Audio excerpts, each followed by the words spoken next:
Hello and good day. So, what is the value of student loans?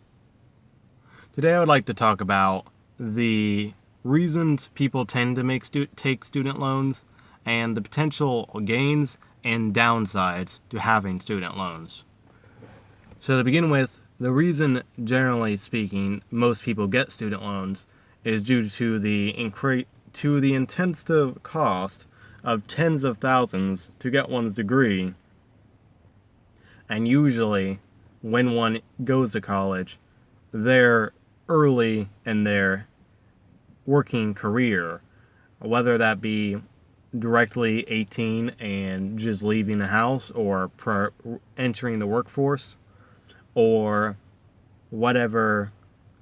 it may be for your situation. Generally speaking, you get your education at the beginning of your work history, or at the very least alongside the beginning of your work history, which when you just begin, and oftentimes even once you're well in, it is hard to come up with tens of thousands of dollars to cover one's education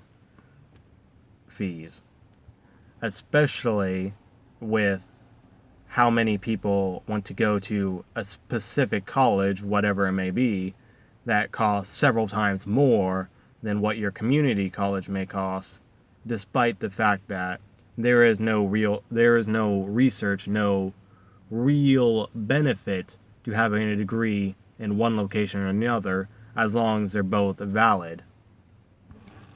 So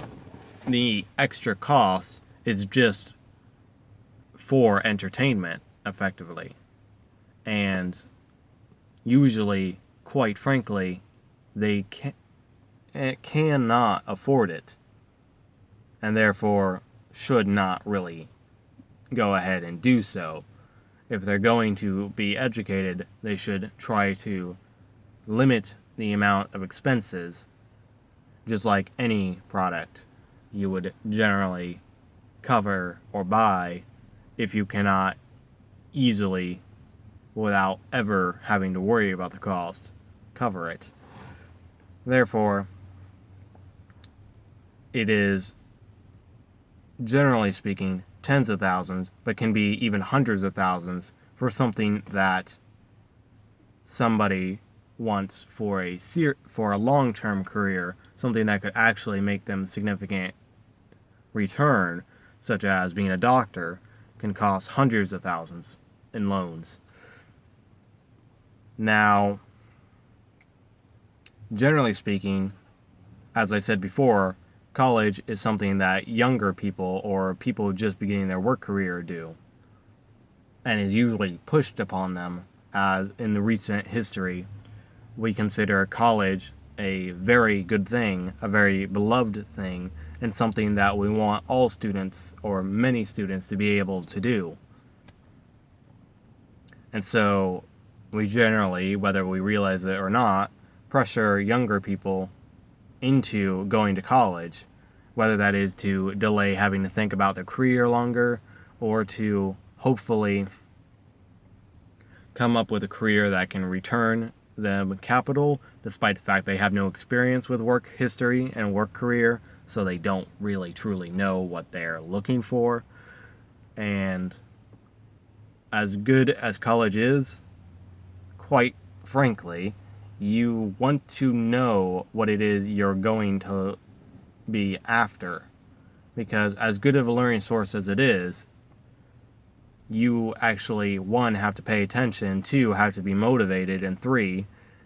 have to know what it is you're looking for, or at least trying to get,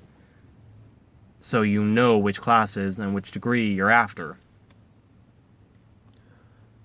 And oftentimes there is pointless, expensive data that you get because it is irrelevant to you. And whether that is relevant to your career or not is a very questionable thing. So, we push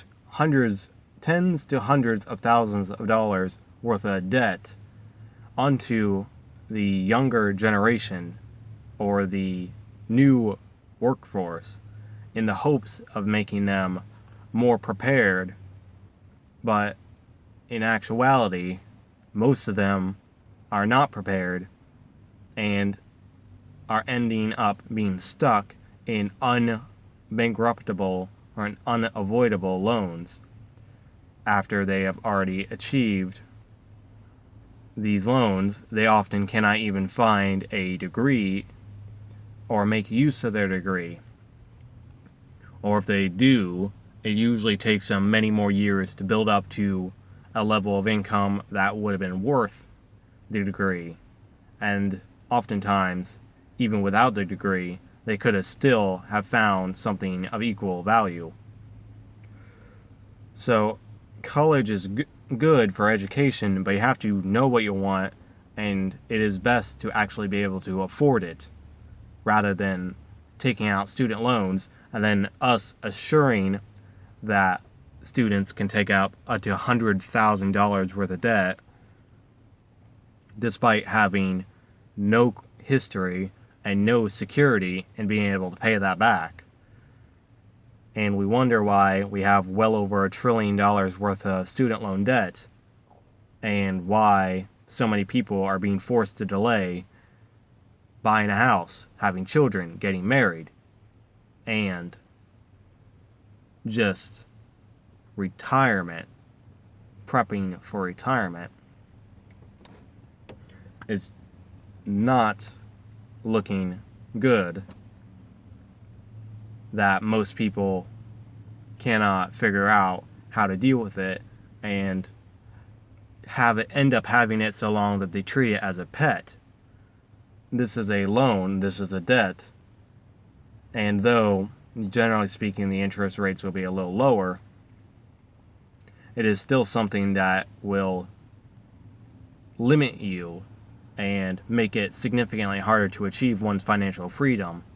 And if you are pushing this on people who don't even have financial education yet, because high schools do not teach financial education